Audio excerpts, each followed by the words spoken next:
ఇగో brother ఇవన్నీ కూడా రాజకీయాలల్లో ఒక భాగం. ఎప్పుడైతే అభద్రత భావానికి గురవుతారో, ఎప్పుడైతే వాళ్ళ రాజకీయం పబ్బం గడపమని అనుకుంటారో, అప్పుడు ఇవన్నీ ఎత్తుగడలు వస్తూ ఉంటాయి. హ్మ్. ఇప్పుడు నేను చూసిన చాలామంది డీసీసీ ప్రెసిడెంట్లు కొంచెం మంచి వ్యక్తులకు ఇచ్చిండ్రు. హ్మ్. చాలామంది నేను డీసీసీ ప్రెసిడెంటా, నాకు కూడా ఇచ్చిండ్రా, నాది ఆ స్థాయా అనుకునేటోళ్ళు కూడా ఇచ్చిండ్రు. అర్థమైందా? హ్మ్. అంటే ఈరోజు రాజకీయాలు ఎట్లున్నాయంటే కంప్లీట్ దరిద్రంగా తయారైపోయినాయి. హ్మ్. ఈరోజు వాళ్ళు రాజకీయాలు నడపగలుగుతాం అనే ఆలోచన లేనోళ్ళు కూడా పదవులు ఇచ్చిండ్రు. ఈరోజు ఈ ఎన్నికలు గెలిచే అవకాశాలు మాకు లేవని చెప్పేసి ఈరోజు దిగజారే పరిస్థితికి ప్రభుత్వాలు వచ్చేసినాయి. హ్మ్. అందులో మంత్రులు వచ్చిండ్రంటే ఆ ముఖ్యమంత్రి వచ్చినట్టే. ఈరోజు వాళ్ళు జుబ్లీస్ చూసుకొని ఎలక్షన్ అనౌన్స్ చేసి లేకుండా పెట్టపోవు.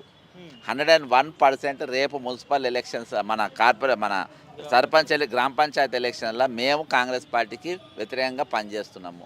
వాళ్ళ హ్మ్. అభ్యర్థులు కాదు, మా ముఖ్యమంత్రి టార్గెట్. హ్మ్. ఇప్పుడు రేపు ఈలో ఓటేస్తే అబ్బా మళ్ళీ నాకు లైసెన్స్ ఇచ్చిండు, ఇక నేను ఇప్పుడు ఎల్బీ స్టేడియం కూడా అమ్ముతా అంటాడు.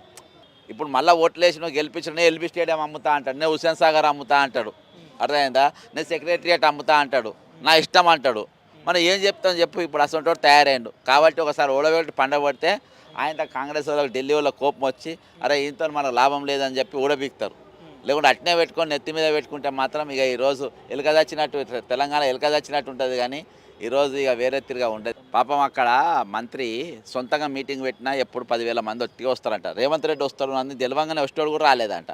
హ్మ్. ఇక కోటర్ బాటలు ఇచ్చి సప్పలు కొట్టించిందంట, కొట్టినోళ్ళు కూడా. సార్ ఏది మాట్లాడినా సప్పలు కొట్టుండ్రని. అయితే అలా ఆ స్పీచ్ ఇచ్చుకుంటా నా దరిద్ర పాలన అంటే కూడా దాన్ని కూడా సప్పలు కొట్టిండ్రంట. హ్మ్. ఆ టైప్లో నిన్న జరిగి కంటతడి పెట్టుకున్న జనం లేక.